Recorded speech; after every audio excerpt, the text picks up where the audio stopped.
Vai ser sepultado amanhã o corpo do apresentador Gugu Liberato, que morreu na última sexta-feira nos Estados Unidos após um acidente doméstico. A pedido do próprio Gugu, a família fez a doação de órgãos, o que deve ajudar até 50 pessoas. Mas como é a realidade do processo de doação aqui no Brasil? Como se tornar um doador de órgãos? Este é o assunto do nosso quadro de saúde.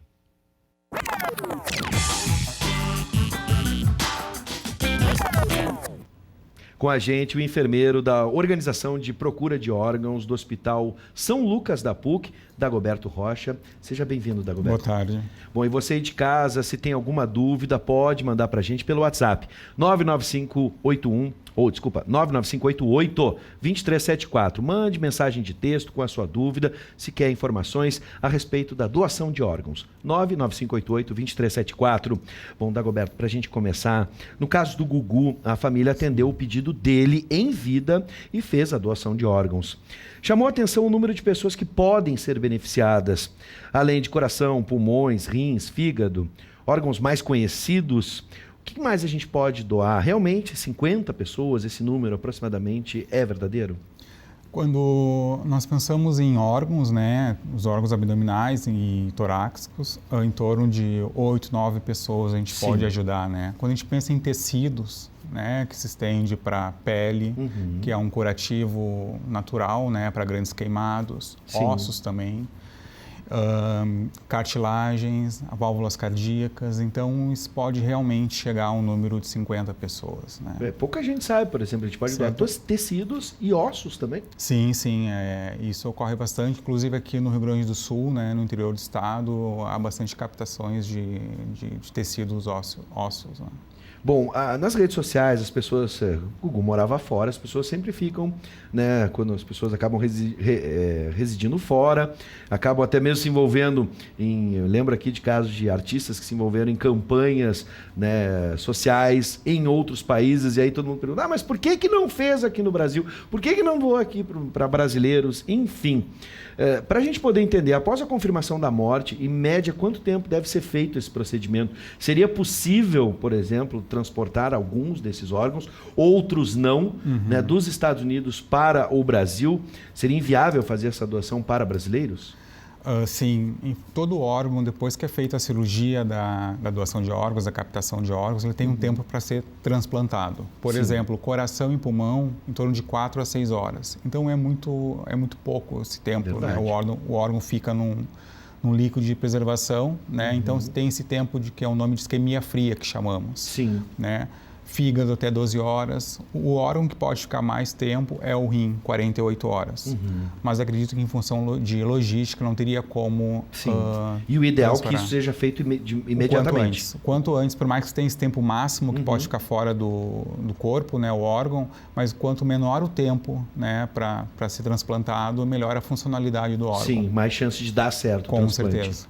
Bom, agora falando sobre a realidade brasileira, né? Dados do Ministério da Saúde apontam uma alta de 7% na doação de órgãos aqui no país, comparando, né, com os números do ano passado. Sim. O Brasil tem cerca de 40 mil pessoas na fila à espera por um transplante. No caso do Gugu, falamos de doação de uma pessoa morta, mas é possível fazer a doação entre pessoas vivas, por exemplo? Né? Dá para imaginar que isso é possível hoje e que tipo de doação pode ser feita? Sim, é possível, né? A gente pode doar, né? Os familiares podem doar para os seus, né? As pessoas que estão precisando, dos seus familiares até a 4º grau. Se não é a 4º grau, precisa ter autorização judicial do Ministério Público, né? Do Comitê de Ética do hospital. Alguns órgãos podem ser doados em vida, por exemplo, rim, fígado, né, uma parte do fígado, porque o fígado se regenera, e pulmões. Né, é um transplante pouco feito, geralmente feito em criança, pode ser feito, eles pegam um pedaço do pulmão do pai, um pedaço do pulmão da mãe e transplantam na criança. Dá para inserir nesse rol aí a medula, por exemplo? Medula também é um tecido que a gente pode doar, né, em vida. Em vida. Agora, há restrições, por exemplo, a cuidados especiais após a doação para o receptor deste órgão e também para o doador? Sim. Na verdade, o transplante ele é um tratamento, né? Ele é cometido é realizado para pessoas que têm uma doença crônica. Então, por exemplo, paciente que faz hemodiálise é um doente renal crônico. Né? Se ele transplanta, ele vai receber um rim, a qualidade de vida vai melhorar muito, mas ele vai continuar sendo um renal crônico, porém transplantado. E é um tratamento que tem que tomar remédios, imunossupressores, né, para evitar a rejeição para o resto da vida. Isso Sim. é extremamente importante, né? Esse é o objetivo do transplante, melhorar a qualidade de vida ou salvar uma vida de quem precisa um órgão.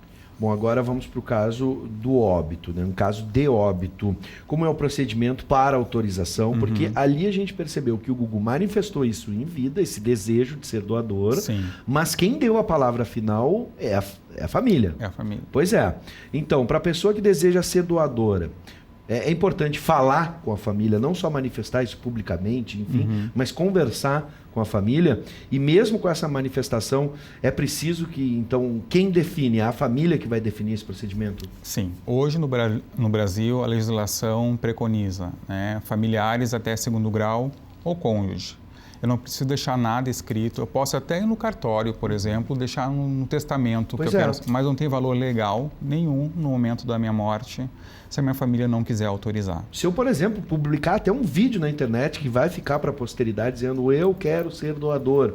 Eu, nesse momento, por exemplo, se eu fizer isso agora, aqui na televisão, né, eu digo aqui, eu, Luiz Gustavo de Paris Ferreira, quero ser doador. Sim. Mesmo com esse vídeo, e eu estou falando sério aqui, eu quero ser doador. Isso não tem valor legal. Valor legal não, é a família que autoriza, né? E hoje a taxa de negativa familiar no Brasil é considerada alta. Isso são questões culturais que predominam? Tem questões culturais, né? Crenças, Sim. mas principalmente o atendimento dentro dos hospitais, né? Eu sou enfermeiro, trabalho diretamente na procura de doadores e é fundamental as famílias que estão passando por esse pior momento serem ajudadas dentro do hospital pelos profissionais da saúde. Sim. Né? Nós estamos dentro de um sistema que nós não precisamos estender o tapete vermelho só para famílias de potenciais doadores, né? A doação vai ser uma consequência. Os profissionais que atendem essas famílias durante esse processo todo têm o papel de ajudar, né? De esclarecer dúvidas, mitos e oferecer essa possibilidade da doação.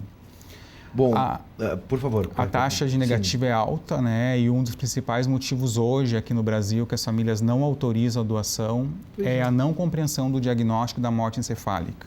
O que aconteceu no caso do Gugu, né? A morte encefálica é a morte propriamente dita. Sim. Né? Porém, é uma morte que não é visível. Quando nós pensamos em alguém que morreu, né, alguém falecido, a gente pensa numa pele fria, sem batimento cardíaco, só que a morte encefálica é totalmente diferente. Então, no caso, pelo que eu estou entendendo, com a tua experiência nos corredores dos hospitais, as pessoas ainda se apegam à esperança.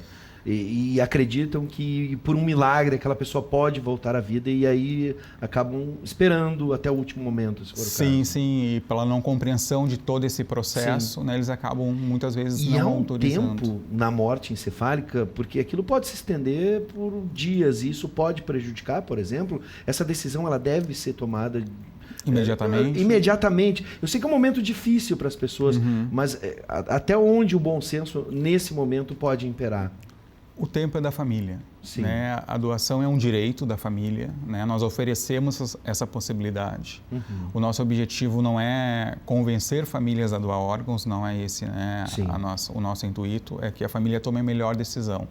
Nós somos um veículo, né, que possibilita, que colabora com a família na melhor tomada de decisão. Tem famílias que tomam decisão imediatamente, algumas solicitam tempo. Mas a tendência é, depois que o cérebro para, a tendência é que os órgãos vá parando. Né? E a chance desse potencial doador salvar mais pessoas, né, acaba diminuindo. Só para definir o quadro de morte encefálica, ele é definitivo? Definitivo. Quando se dá essa informação, olha, houve morte encefálica, não existe, por exemplo, registros de algo que possa retornar? Não. Né? Referências que retornem à vida, por exemplo? A morte encefálica é a morte propriamente dita.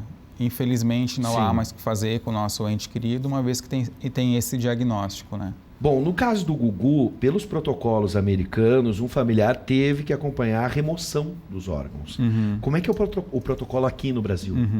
Aqui no Brasil, a legislação não descreve nada em acompanhar a captação propriamente dita, né? O que a legislação brasileira permite em relação aos familiares, né? O familiar pode solicitar um médico conhecido da família para acompanhar os testes do diagnóstico de morte encefálica, né? A família que se tem alguma dúvida em relação, tem um médico conhecido, ele pode participar da realização desses testes. Agora, Dagoberto, a gente precisa separar duas coisas aqui, né? A capacidade dos nossos médicos em realizar um transplante e a doação de órgãos. Pelo que me consta, o que eu me lembro, me corrija se eu estiver errado, o Brasil é referência em transplantes. Sim. Na medida que temos excelentes médicos e desenvolvemos excelentes técnicas aqui no Brasil. Sim. Agora, a gente é referência mundial na doação de órgãos? Como é que a gente está nesse ranking? O Brasil é referência, né? Muitos transplantes começaram aqui, principalmente no Rio Grande do Sul. Por exemplo, o transplante pulmonar é o estado que se mais faz transplante aqui, é o Rio Grande do Sul, né? Hoje, referência em doação de órgãos é a Espanha, né? Se tem um modelo espanhol de todo esse processo de acolhimento com as famílias, de dar atenção para essas famílias. E lá o consentimento na Espanha, por exemplo, é o consentimento presumido, né, que talvez possa otimizar um pouco esse processo, digamos. Né? Todo mundo na Espanha é doador. Sim. As famílias a família igual é entrevistada para doação de órgãos, né, mas se parte do princípio que todo mundo é doador de órgãos. Ou seja, eu tenho que manifestar que eu não sou doador caso eu não queira. Isso. E aqui o procedimento é o contrário, eu tenho que manifestar que quero. Para a família. Sim. Né? Se ninguém se manifestar, o médico não pode realizar a doação. E hoje, retirada. Depois da não compreensão do diagnóstico da morte cefálica, o principal motivo que as famílias não autorizam a doação aqui no Brasil é o desconhecimento do potencial doador em relação à doação. Sim. Ou seja, eu nunca falei em doação de órgãos enquanto eu estava vivo. E a tomada de decisão da família se complica mais. Sim. Se eu não sei... Fica uma dúvida. Então, ele nunca me falou nada, então eu prefiro não doar. Claro. Né? Bom, alguns estudos têm desenvolvido alguns órgãos tecnológicos ou melhor, artificiais. Vamos pegar, por exemplo, o rim artificial. O senhor acredita que essa realidade, ela está muito próxima da gente? E aí começo com o rim, mas por que não? Lembra da década de 80, se falava sobre o coração, enfim. Ontem mesmo, deixo uma dica aqui para quem tem Netflix. A gente, não sei se chegou a assistir um filme com Keanu Reeves que fala sobre cópias. E aí ele chega a desenvolver um cérebro artificial. Dá para a gente imaginar que isso está próximo de alguma forma, de alguma maneira? Eu acho que a gente está um pouco aquém ainda desse tipo de transplantes, né? Sim. Tem alguns estudos mundiais, né? Algumas técnicas estão se evoluindo, mas acho que aqui no Brasil ainda vai demorar um pouco. Sim. Né? E principalmente porque essas questões da morte encefálica ainda no Brasil ainda é um tabu. E fico imaginando duas tecnologias. O que tu acha que estaria mais próxima? A ideia de tecidos artificialmente criados, desenvolvidos, né? A gente já tem notícia, por exemplo, de pele tecido 3D, humano, sim. Né? Sintético, enfim. Ou mecânico, por exemplo, um rim ou um coração mecânico. Estamos longe ainda das duas técnicas. Mas eu acho que mais tecidos talvez seja mais próximos, né? Mas assim, no futuro distante ainda, né? Não... Bom, ainda dependemos da doação das famílias, da conscientização das famílias e de todos nós para que sejamos doadores se alguma coisa, infelizmente, acontecer. É extremamente importante a gente ter isso em mente, né? O quanto a doação de órgãos vai ter um impacto, né, para a sociedade. Sim. É de interesse público, né? Não é do hospital, não são das equipes transplantadoras, é de quem precisa. Claro. E isso muda muito a vida das pessoas, né? Sem dúvida. Dagoberto, eu quero agradecer a tua presença. Muito obrigado por trazer essas informações para a gente, que podem salvar muitas vidas, embora a gente esteja falando de uma vida que se vai. Mas quem quiser saber mais, especialmente as famílias, você que pensa em ser doador e quer levar essa informação para o seu familiar, é possível entrar em contato com vocês? Onde a gente pode obter mais informações? Sim. O pessoal da PUC lançou uma campanha em setembro, que é Meu Legado Salva. Então nós lançamos um hot site onde tem todas as informações sobre todo o processo de doação de órgãos, depoimentos de familiares, depoimentos de profissionais de saúde, explicando todo esse processo. É o www.pucrs, tudo junto, pucrs.br/Meu Legado Salva. Bom, fica aqui mais uma vez o agradecimento e o pedido que as famílias possam...